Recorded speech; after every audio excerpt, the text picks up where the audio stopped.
உங்க வாழ்க்கையில நீங்க எல்லாமே இழந்து போன ஒரு நபராக நீங்க காணப்படலாம். நீங்க நினைக்கலாம், "என் வாழ்க்கையில எல்லாமே முடிஞ்சிருச்சு. இதுக்கப்புறம் என் வாழ்க்கையில என்ன இருக்கு?" அப்படின்னு சொல்லி நீங்க நினைக்கலாம். பட் ஆண்டவர் இன்னைக்கு உங்களுக்கு ஒரு விஷயத்த சொல்றாரு. என்ன அப்படின்னா, தேவன் உங்க வாழ்க்கையிலேருந்து சில விஷயங்கள எடுத்திருக்கலாம். அவர் நியமிச்சு சில பாதைகள நீங்க போயிருக்கலாம். பட் ஆனா அவர் கொடுக்க போகிற ஒரு விஷயம், அது சிறந்ததாக தான் இருக்கும் அப்படிங்கிறத இன்றைக்கு ஆண்டவர் உங்களுக்கு ஒரு ரிமைண்டரா ஆண்டவர் இன்றைக்கு உங்க கூட பேசிக் கொண்டிருக்கிறார். இன்றைக்கு கூட நம்ம ஒரு விஷயத்த தான் நம்ம பார்க்க போறோம். என்ன அப்படின்னா, ஒரு பெண்ணோட வாழ்க்கையில தேவன் எவ்வளவு அழகா அற்புதத்தை செஞ்சிருக்காரு. அவங்களும் இழந்திருக்காங்க.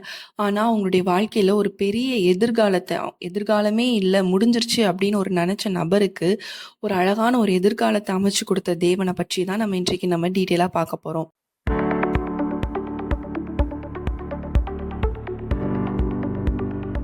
யார் அப்படின்னு பார்த்தீங்க அப்படின்னா, ரூத் அப்படிங்கிறவங்க தான். நம்ம எல்லாருக்குமே தெரிஞ்ச ஒரு நபர் தான். அவங்க வாழ்க்கை நம்மள மாதிரி தான். நெறைய கனவு இருந்திருக்கும். ஃபேமிலி இருந்துச்சு. அவங்களுக்கு திருமணமாகி என்னாச்சு அப்டின்னா, அவங்க ஹஸ்பண்ட் கூட நல்லா சந்தோஷமா வாழணும். நமக்குன்னு ஃபேமிலி இருக்கும் அப்டின்னு நெறைய கனவுகள் கண்டிருப்பாங்க.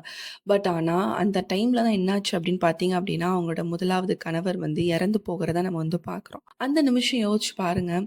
அவங்களோட வாழ்க்கையில எவ்ளோ கனவுகள் வச்சிருப்பாங்க. அது எல்லாமே சதஞ்சு போனாலும், அவங்களுக்கு தெரிஞ்ச ஒரு சில விஷயங்கள், நம்மளுடைய தேவன பற்றி தெரிஞ்ச விஷயங்கள்ல அவங்க அவ்ளோ வைராக்கியமா இருந்தாங்க. இன்றைக்கும் நம்ம யோசிச்சு பாருங்க. நமக்கு சில இழப்புகள் வரும்போது, நம்ம இந்த வைராக்கியத்தோட இருக்கோமா? தேவன் எனக்கு எது செஞ்சாலும் நல்லதுன்னு இருக்கோமா? ஆனா, அவங்கள பாருங்களேன். ரூத் 1ஆம் அதிகாரம் 16ஆம் வசனத்துல சொல்லப்பட்டிருக்கு. "உம்முடைய ஜனம் என்னுடைய ஜனம், உம்முடைய தேவன் என்னுடைய தேவன்" அப்படிங்கிறத சொல்றாங்க. ஏன் அவங்க நம்மளுடைய தேவன பின்பற்றுறவங்களும் கிடையாது. அவங்க மோவாப் தேசத்துல உள்ள ஒரு ஸ்திரீ. பட் ஆனாலும் அவங்க என்ன பண்றாங்க அப்படின்னா, "உங்க தேவன் தான் என்னுடைய தேவன்" அப்படிங்கிறத ஒரு இழப்பின் மத்தியிலும் அந்த சொல்லக்கூடிய ஒரு வைராக்கியத்தை தான் இங்க ஆண்டவர் பார்க்கிறார். அதே வைராக்கியம் நம்மகிட்ட இருக்கா அப்படிங்கிறத நம்ம சிந்தித்து பார்க்க வேண்டும். அவங்க அந்த வைராக்கியத்துல இருந்தனால என்ன ஆகுது அப்படின்னு பார்த்தீங்கன்னா, அவங்க விட்டுட்டு ஓடல. "எனக்கு வேண்டாம், நான் இங்க இருக்கல, நான் என்னோட என்னோட ஃபேமிலி கூடயே நான் சேர்ந்துக்கிறேன். நான் இருந்த தேசத்திலே நான் இருந்துக்கிறேன்" அப்படின்னு அவங்க எடுக்காம, அவங்க "தேவன நான் விட்டு விட மாட்டேன். நான் உங்க கூட தான் வருவேன்" அப்படிங்கிற ஒரு பிடிவாதத்துல, அவங்க ஒரு வைராக்கியத்துல இருந்ததுனால என்ன ஆகுது அப்படின்னு பார்த்தீங்க அப்படின்னா, உடனே சேஞ்சஸ் நடக்கல. அவங்க மாமியார் கூட அவங்க வராங்க. வரும்போதும் அவங்களுடைய லைஃப் எப்படி இருக்கு அப்படின்னு பார்த்தீங்கன்னா, அவங்க ஒரு சர்க்கம்ஸ்டான்சஸ்ல வளர்ந்துருப்பாங்க அப்படிதானே. அதாவது அவங்க ஊருக்குன்னு ஒரு சில வழக்கங்கள், பழக்கங்கள் எல்லாமே இருந்திருக்கும். பட் அதெல்லாம் விட்டுட்டு புது இடத்துக்கு வரும்போது நெறைய கஷ்டப்பட்டுருப்பாங்க. இப்போ நம்ம ஒரு ஒரு வேற கண்ட்ரில இருக்கோம்னு வச்சுக்கோங்க. இப்போ புதுசா ஒரு கண்ட்ரிக்கு வரும்போது அங்க இருக்கிற ஃபுட்டா இருக்கட்டும், அங்க இருக்கிற கல்ச்சரா இருக்கட்டும், அங்க இருக்கிற கிளைமேட்டா இருக்கட்டும், எல்லாமே நம்மள ரொம்ப அஃபெக்ட் பண்ணும். நம்ம அதில பழகி வரதுக்கு ரொம்ப டைம் எடுக்கும். அதே மாதிரி இவங்களும் எப்படின்னா, கண்டிப்பா ஸ்ட்ரகிள் ஆயிருப்பாங்க. சாப்பாடு கூட வழி இல்லாம அவங்க என்ன பண்ணியிருப்பாங்க அப்படின்னா, வேற ஒருத்தரோட நிலத்துல போய் தான் அவங்க என்ன பண்ணியிருப்பாங்கன்னா, அந்த தானியத்த பொறுக்கி அப்படிதான் அவங்க சாப்பிட்டுட்டு இருக்க ஒரு சூழ்நிலை இருக்கும் பொழுது தான், அவங்க நினைச்சிருந்துருக்கலாம், நான் தேவன தானே பின்பற்றிட்டு அவர் என்ன நல்லா வச்சிருக்கலாம் அப்படிலாம் நினைச்சிருக்கலாம். பட் ஆனா அவங்க அந்த ப்ராசஸ்ல அந்த வைராக்கியத்தோட தான் அவங்க இருக்கிறாங்க. இழக்கவும் செஞ்சிருக்காங்க. புது இடத்துக்கு வந்தும் கஷ்டப்பட்டுட்டு தான் இருக்காங்க. அங்கேயும் என்ன பண்ணல அப்படின்னா, அவங்களோட நம்பிக்கையும் சரி, அவங்களுடைய வைராக்கியமும் சரி, அவங்க என்ன பண்றாங்க அப்படின்னா, ஆண்டவரை எந்த சூழ்நிலையும் பிடிச்சிட்டு இருக்கறனால என்ன பண்றாரு அப்படின்னா, ஆண்டவர் அங்க கிரியை செய்ய ஆரம்பிக்கிறார். என்ன நடக்குது அப்படின்னா, அவங்களுடைய வாழ்க்கையில ஒரு மனிதர ஆண்டவர் கொண்டு அவங்களுடைய வாழ்க்கையை, அவங்களுடைய எதிர்காலத்தை என்ன பண்றாரு அப்படின்னு பார்த்தீங்கன்னா, ஆண்டவர் அழகாக மாற்றுகிறத நம்ம இங்க பார்க்கிறோம். ரூத் இழந்ததை விட தேவன் அவளுக்கு கொடுத்த வாழ்க்கை எப்படி பார்த்ததுன்னா, மிகவும் சிறந்ததான ஒரு வாழ்க்கையை ஆண்டவர் கொடுத்தார். அதே மாதிரி தான் நீங்க இன்று ஒரு இழந்த ஒரு சூழ்நிலையில எனக்கு இவங்க நான் ரொம்ப நாள் என் கூட இருந்திருப்பாங்கன்னு நினைச்சேன். ஆனா நான் இழந்துட்டேனே, நம்பிக்கையே இல்லாம ரொம்ப நீங்க உடைஞ்சு போய் இருக்கீங்க அப்படின்னா, ரூத்துக்கு அவங்க ஆண்டவர் மேல இருந்த வைராக்கியத்தின்படி ஆண்டவர் அழகான ஒரு எதிர்காலத்தை அமைச்சார்.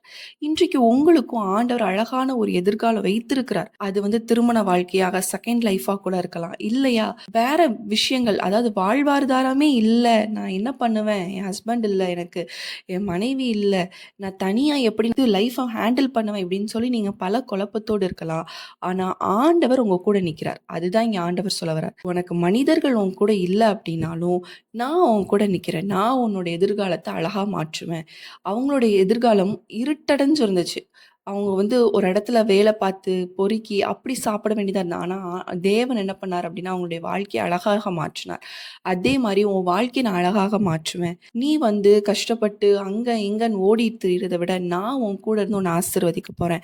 நீ செய்ற பிசினஸ நான் ஆசீர்வதிக்க போறேன். ஒரு பெண்ணா நீங்க தனிநபரா இருக்கீங்க. என் ஹஸ்பண்ட் தான் இதுவரைக்கும் என் ஃபேமிலிய மேனேஜ் பண்ணாரு. இனிமேல் நான் என்ன பண்ண போறேன் அப்படின்னா, ஆண்டவர் உங்களுக்காக கூட இருந்து, உங்களுக்கான காரியங்களை இன்று ஆண்டவர் ஒழுங்கு செய்யப் போகிறார். சம்பாத்தியத்திற்கான வழிகளை ஆண்டவர் என்ன பண்ண போகிறார் அப்படின்னு பார்த்தீங்கன்னா, உண்டு பண்ண போகிறார். அத நீங்க கண்டிப்பா புரிஞ்சுக்கணும். இப்ப ரூத் எடுத்துக்கிட்டீங்கன்னா, அவங்களோட வம்சத்துல தான் என்ன பண்றாரு, தாவீது ராஜா வரார். தாவீது ராஜா மூலமா தான் இயேசு கிறிஸ்துவே வரத பார்க்குறோம். அப்புறம் எவ்ளோ பெரிய ஒரு அழகான ஒரு எதிர்காலத்த ஆண்டவர் உருவாக்குறார் பார்த்தீங்களா? அதே மாரி தான் இன்றைக்கும் நீங்க எதிர்காலமே எனக்கு அவ்வளதான் முடிஞ்சிருச்சுன்னு நெனைக்கிறீங்கன்னா, இன்றைக்கு உங்களுக்கு ஒரு புதிய வாழ்க்கைய, புதிய துவக்கத்த ஆண்டவர் இன்று உங்களுக்கு கட்டளையிடுகிறார் அப்படிங்கிறத நீங்க புரிஞ்சுக்கோங்க. நீங்க இழந்ததுக்காக நீங்க அழுது கொண்டே இருந்து, அதுல நீங்க உங்க வாழ்க்கைய முடிக்கணும்னு சொல்லி சத்ருவானவன் நெனச்சு கொண்டு இருக்கிறான். ஆனா அப்படி அல்ல. என் தேவன் உங்களுக்கு ஒரு புதிய வாழ்க்கைய, புதிய துவக்கத்தை கொடுக்கிறதற்காக தேவன் இன்று உங்களோடு கூட பேசிக் கொண்டிருக்கிறார். நீ எழும்பு. நீ இருக்கிற இடத்த விட்டு நீ எழும்பு. நீ உற்சாகத்தோடு திரும்பியும் நீ மீண்டு வரணும். உனக்கான ஒரு புதிய துவக்கம் வச்சிருக்கேன். உன் லைஃப்ல ஒரு புதிய துவக்கம் உனக்காக, ஒரு புது சாப்டர் உனக்காக காத்துட்டு இருக்கு அப்படிங்கிறத நீ புரிஞ்சுக்கோ. உனக்கான எதிர்காலம் அநேகமா இருக்குது. அந்த ஆசீர்வாதத்தை நீ பெற்றுக்கொள்ளணும் அப்படிங்கிறத நீ என் கூட வைராக்கியமாக இருக்கும் பொழுது நான் எல்லாவற்றையும் செய்து முடிப்பேன் அப்படிங்கிறத ஆண்டவர் இன்றைக்கு உங்களோடு கூட பேசிக்கொண்டு இருக்கிறார். அதனால நீங்க வந்து ஃபீல் பண்ணாதீங்க. இழந்ததை குறித்து ஃபீல் பண்ணாதீங்க. ஆண்டவர் எது செய்தாலும் உங்களுடைய வாழ்க்கையில நல்லதுக்கு அப்படிங்கிறத புரிஞ்சுக்கோங்க. அவர் என்ன செய்தாலும் நான் அவரை விட்டு போக மாட்டேன் அப்படிங்கிற பிடிவாதம் மட்டும் உங்களுக்குள்ள இருந்துச்சு அப்படின்னா தேவன் எல்லாவற்றையும் கண்டிப்பாக பார்த்து கொள்வார். நம்ம எல்லாரும் கண்களை மூடி நம்ம ஜெபிக்கலாம். அன்புள்ள இயேசு சுவாமி, அப்பா இந்த நேரத்துல அப்பா எங்களோடு கூட இணைந்து ஜெபிக்கிற ஒவ்வொருத்தருக்காக நாங்க ஜெபிக்கிறோம். ஆண்டவரே ஸ்தோத்திர ராஜா, அப்பா இழப்பின் மத்தியில் அவங்க வாழ்ந்து கொண்டு இருக்கலாம். என்ன செய்வேன், நான் இதுக்கப்புறம் என்ன பண்ணணும், என் லைஃப்ல நான் எப்படி கொண்டு போகணும்னு கூட தெரியாம அவங்க ஒரு கன்ஃபியூஷன்ல ஆண்டவரே இந்த நேரத்துல இந்த வீடியோவை பார்த்து கொண்டு இருக்கிறாங்க. ரைட் நவ் ஏசு சுவாமி, அப்பா இந்த நேரத்துல அவங்க மீது உம்முடைய கரம் தொடுவதாக, உம்முடைய பிரசன்ஸ் இறங்குவதாக இயேசுவின் நாமத்தினால. ஆண்டவரே ஸ்தோத்திர ராஜா, அப்பா அவங்க முன்னேற விடாதபடி, ஆண்டவரே அவங்க அடுத்தடுத்து யோசிக்க விடாதபடி தடை செய்கிற எல்லா கிரியைகளும் அழிக்கப்படட்டும் இயேசுவின் நாமத்தினால. ஒரு புது வல்லமை, ஒரு புது கிருபை இறங்குவதாக இந்த நேம் ஆஃப் ஜீசஸ் ராஜா. அப்பா உம்முடைய கரம் ஆண்டவரே தொடுவதாக ஒரு புதிய துவக்கத்தை ஆண்டவரே அவங்க ஆண்டவரே மீது இருக்கிற வைராக்கியத்தோடு ஆண்டவரே அந்த புதிய துவக்கத்தை அவங்க தொடங்க உதவி செய்யுங்க ராஜா. ஆண்டவரே மீது இருக்கிற விசுவாசம் எந்த சூழ்நிலை அவங்களுக்கு குறையாதபடி ஆண்டவரே ஸ்தோத்திரம், அந்த இழப்பிலிருந்து அவங்க மீண்டு வர கர்த்தர் உதவி செய்வீராக. அவங்களுக்கான துவக்கத்தை அவங்க சுதந்திரித்துக் கொள்ள உதவி செய்வீராக.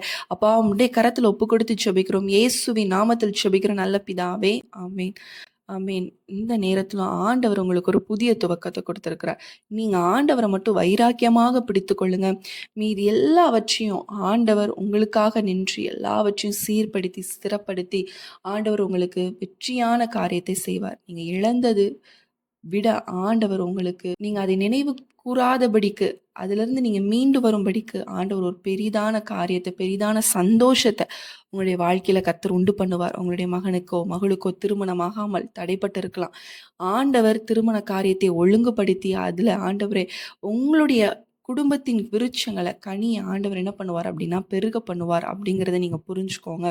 ஆண்டவர் மீண்டு வர எல்லாவற்றிலும் நீங்க மீண்டு வந்து ஒரு புதிய துவக்கத்தை நீங்க அனுபவிக்கும்படியான ஆண்டவர் கிரியை செய்வார் அப்படிங்கிறத நீங்க விசுவாசமா பிடிச்சுக்கொள்ளுங்க. வைராக்கியத்துல இருங்க. கர்த்தர் நிச்சயமாய் பெரிய காரியங்கள் உங்களுடைய வாழ்க்கையில் செய்வார். இந்த வீடியோ உங்களுக்கு ரொம்ப பிரயோஜனமாக ஆறுதலாக இருந்திருக்கும் என்று சொல்லி நான் கர்த்தருக்குள் விசுவாசிக்கிறேன். மீண்டும் உங்களை அடுத்த வீடியோவில் சந்திக்கிறேன். கர்த்தர் உங்களை ஆசீர்வதிப்பாராக. ஆமேன்.